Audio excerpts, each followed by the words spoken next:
Bismillahirrahmanirrahim. Assalamualaikum warahmatullahi wabarakatuh. Gimana kabarnya hari ini? Pasti sehat.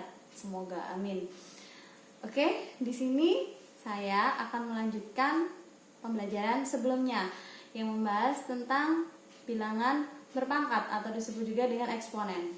Nah, sekarang kita akan masuk pada bentuk akar. Bentuk akar itu ada dua macam. Yang pertama adalah ada bilangan rasional dan yang kedua ada bilangan irasional. Contohnya gini, kalau ada akar 4, kita pasti tahu kan jawabannya sama dengan berapa? 2, betul. Jadi akar 4 sama dengan 2, maka ini disebut sebagai bilangan rasional, alias rasional itu bisa dimasuk di akal, itu ya. Logikanya gitu. Nah, sedangkan kalau bilangan irasional itu berarti kan tidak ya, berarti agak susah untuk dimasukkan ke akal. Contohnya gini, ada akar 2. Akar 2 itu sama dengan berapa sih? Pasti hasilnya adalah 0, sekian gitu ya. Nah, itu kan sekian-sekiannya berapa itu? Nah, itu kan agak kurang masuk akal kalau menurut kita. Logikanya gitu, cara mengingatnya. Jadi kalau misalnya ada akar 9, berarti dia termasuk irasional atau rasional?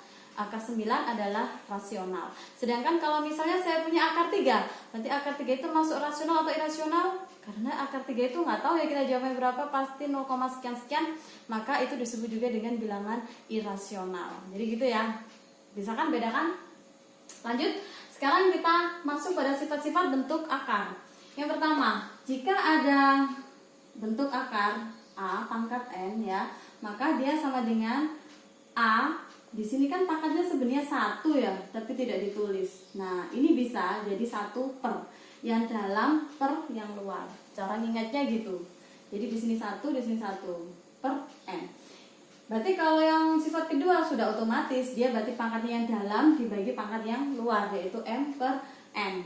Sedangkan yang ketiga, jika ada bilangan A kali B, akar pangkat dari N, maka ini bisa dipisah. Karena pangkat N ini miliknya A juga miliknya B. Sederhananya gitu cara ingat-ingat. Jadi di sini dipisah sendiri-sendiri. Sedangkan kalau sifat pada keempat sama. Kalau tadi ada perkalian, di sini pembagian sama. Lihat di sini sama ya, hanya bilangan pokoknya aja yang berbeda. Maka di sini pangkatnya juga sama. Jadi ini intinya dibalik sama. Ingat, sifat itu tidak hanya dari kiri ke kanan ya, tapi kita ketika menjumpai soal yang mirip seperti yang kanan, bisa dirubah ke dalam bentuk yang kiri. Artinya sama dengan itu, antara ruas kanan dan ruas kiri itu sama. Sedangkan yang sifat kelima, jika ada akar A, sama ya, karena ini kembar, sama. Ini sama. Maka sudah otomatis dia ada berapa? Dia ada kuadrat atau ada 2. Seperti itu. Jelas ya? Lebih mudahnya kita masuk ke contoh. Ya, kita masuk ke contoh. Yang pertama ada akar pangkat 3, akar 27, akar pangkat 3. Kemudian ada akar pangkat 3 dari 729. Nah, 27 itu sama dengan kira-kira berapa pangkat berapa ya? Sama dengan 3 pangkat 3. Iya, betul. Ini sama dengan 27. Saya bawa ke bentuk lain 3 pangkat 3. Kemudian 729 itu berapa sih? 3 pangkat 6. Iya, betul. Bisa dihitung ya. Jadi 729 itu sama dengan 3 pangkat 6. Saya tulis, saya ganti dengan model seperti ini. Sama ya, akar pangkat 3-nya pun sama. Terus kemudian ingat dari sifat yang pertama tadi, pangkat itu yang dalam dibagi yang luar. Berarti di sini 3 dibagi 3. Kebetulan angkanya sama.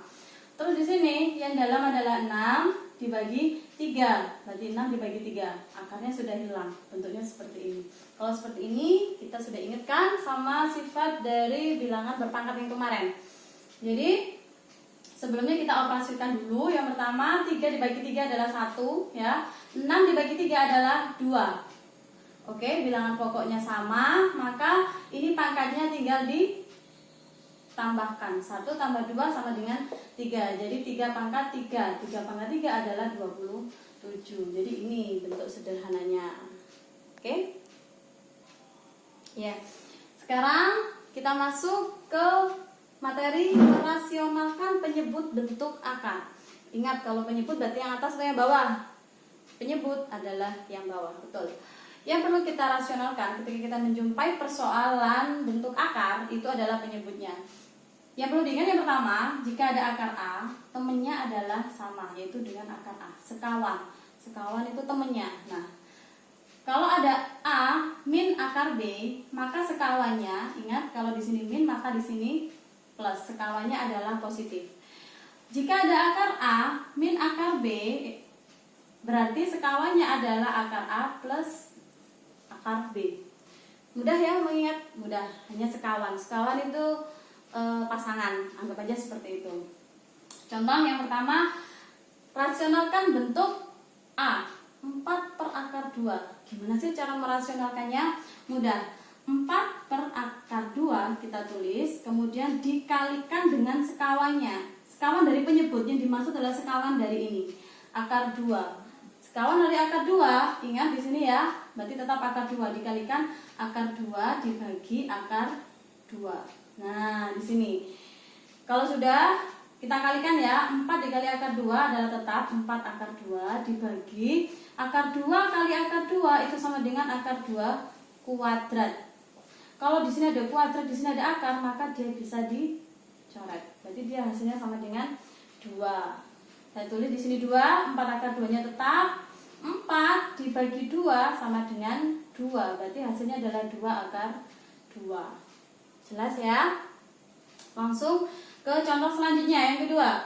Jika ada akar 6 per 2 min akar 3. Coba, sekawan dari penyebutnya ini. Sekawannya dia, kalau dia min berarti sekawannya adalah positif, maka di sini. Nah, berarti akar 6 per 2 min akar 3 ditulis tetap dari soalnya ya.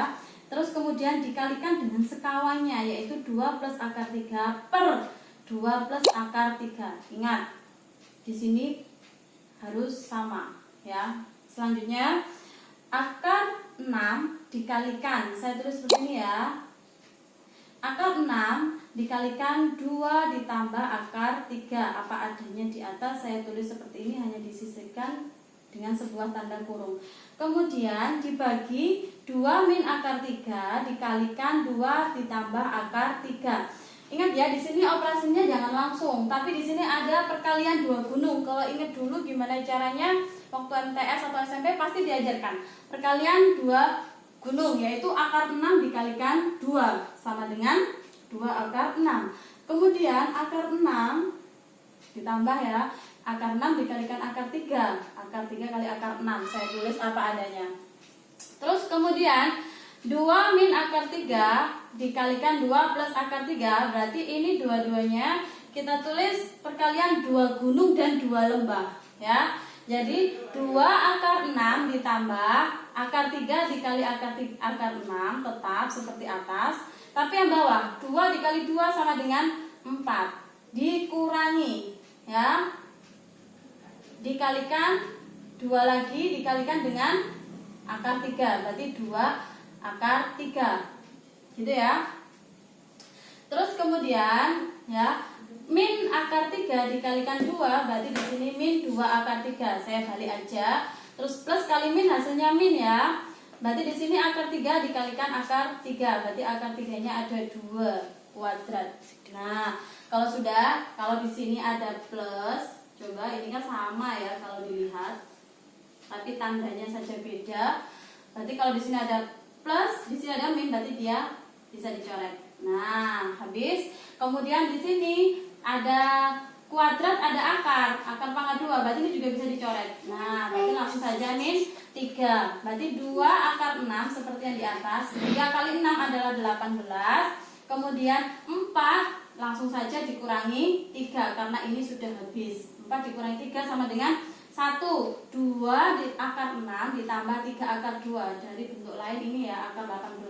Karena akar 18 itu sama halnya akar 9 kali 2.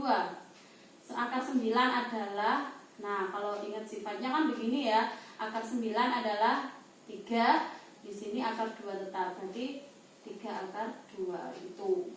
Kemudian kalau per 1 berarti biasanya tidak ditulis, berarti langsung saja jawaban akhirnya adalah 2 akar 6 ditambah 3 akar 2. Demikian. Oke, cukup jelas ya dari sini. Jika ada pertanyaan langsung saja kirim komentar. Dan cukup sekian dari saya. Terima kasih. Wassalamualaikum warahmatullahi wabarakatuh.